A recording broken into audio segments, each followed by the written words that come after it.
Hey, soldiers, looks like bankruptcy attorneys for FTX have recovered over $7 billion, and they're declaring that the dumpster fire is out.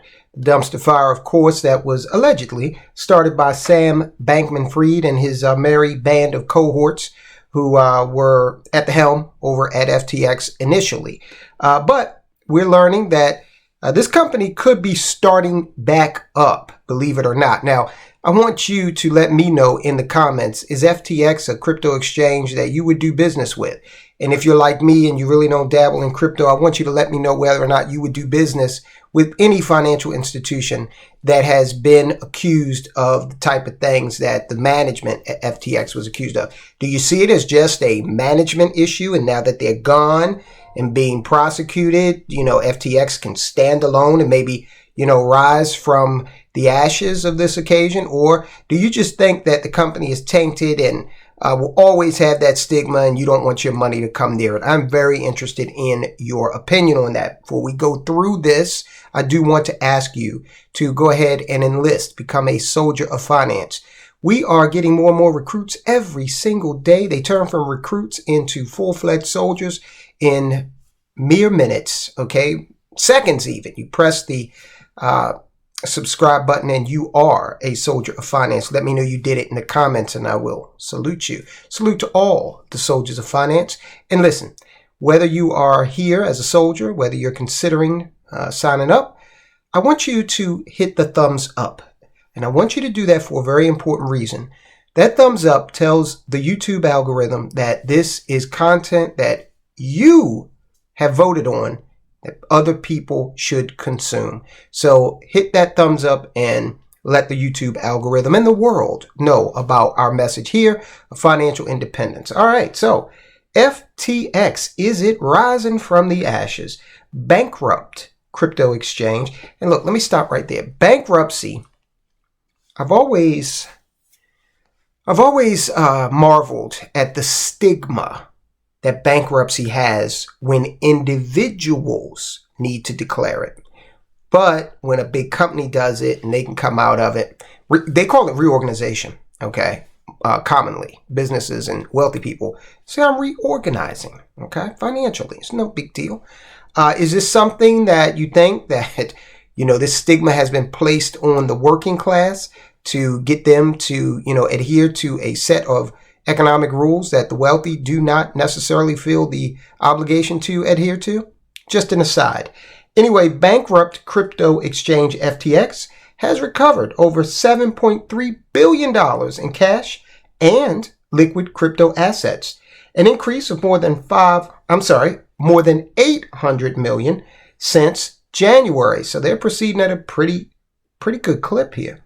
The company's attorney said Wednesday at a bankruptcy court hearing in Delaware. Okay, FTX attorney Andy Dietrich said at a court hearing in Delaware, the company is starting to think about its future after months of effort devoted to collecting resources and figuring out what went wrong.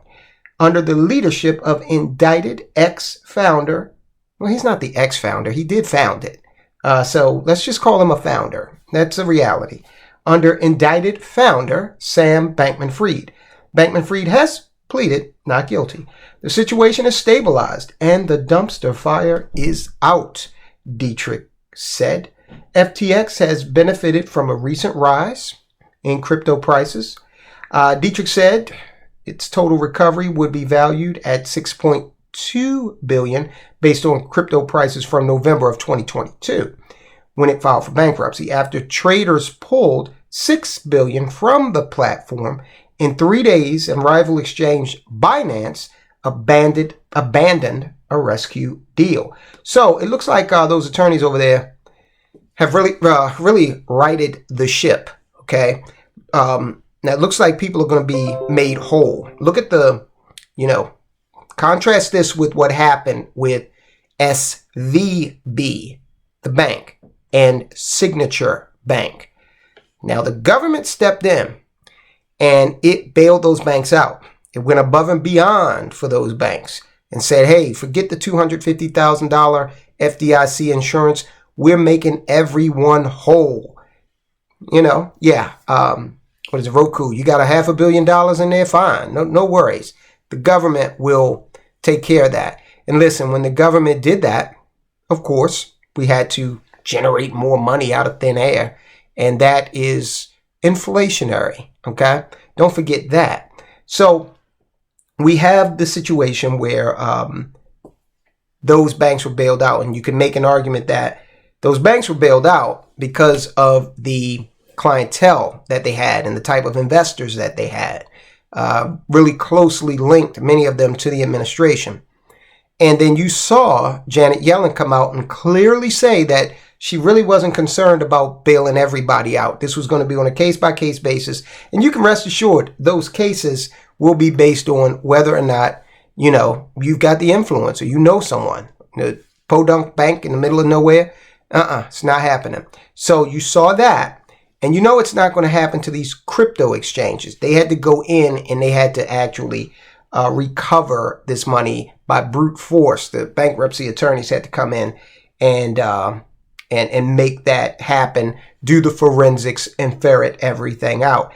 FTX's new CEO, John Ray, has detailed improper funds transfers and poor accounting at the collapsed crypto exchange, describing it as a complete failure of controls.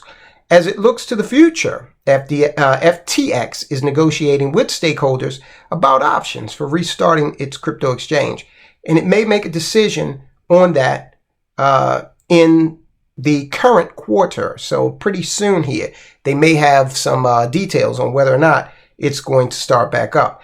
Ray offered few details on what a reboot might mean for FTX customers whose crypto deposits have been locked up during the bankruptcy case. So far, FTX customers in Japan, we reported on this, have been the only ones able to withdraw any funds so far because that country's relatively strong crypto regulations, Dietrich said. FTX would need significant capital to restart its crypto exchange because the existing customer interface has had little connection to the movement of money behind the scenes. The app worked beautifully, but in truth, it was a facade.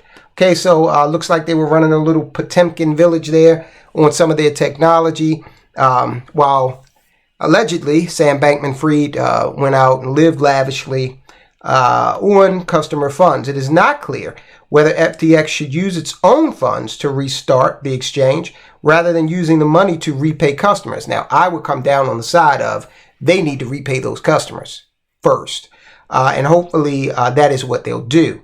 Restarting the exchange might require outside funding or a sale of the exchange's assets. Okay, I opt for outside funding. If this thing is going to go forward, see if the investment money is out there. If the investment interest is out there, then let the new investors take the risk. But for those who, remember, a lot of people have said in the comments of our videos, a lot of people have said they don't feel sorry for the FTX depositors. But listen, if you examine what happened, and we have reported on it, people thought that they had signed up for a service based on a particular set of terms and conditions. And that's not what Sam Bankman-Fried adhered to, allegedly. So how can they be at fault? Now, you can make all the arguments you want about, crypto being, a specious type of investment. Sure, I'm with you on that. But if you are reading the terms of service, look, if you or I are reading the terms of service, we're taking for granted that this thing is being operated legitimately, right? When we sign a document at our bank, we're taking for granted that this is a legitimate operation and that the CEO is not going to take my money and go and have run up a $600,000 tab at Jimmy Buffett's restaurant, right? And I think it's 60,000. Might be 600. Hey, they were vegan, and I understand that stuff can get expensive. FTX is also working on a preliminary Chapter 11 plan that would offer the company a path out of bankruptcy, Dietrich said. FTX intends to file the plan by July, but it acknowledged that many details would have to be worked out as creditors fight for their share of the company's assets. FTX does not expect Chapter 11 to be approved before the second quarter of 2024. Bankman-Fried and several company insiders have been indicted. We talked about it at length. Right now, Sam Bankman-Fried, he recently, you can go back and watch a video, I'll tag it. He recently came under additional charges. We also reported about the fact that it looks like he's funding his legal defense fund with money that he took out of the operation. And he gifted that money to his father. Okay, so and his father's a tax attorney. So the way he gifted it to his father has some clear tax advantages to it. So I don't think Sam Bankman-Fried knows tax code to that extent. I think Dad did some consulting and got some money. And I think that also indicates that Sam Bankman-Fried kind of knew that things were going to go south and was preparing for it with a legal defense fund. So you can watch that particular report we did right there. And guys, I'll talk to you soon.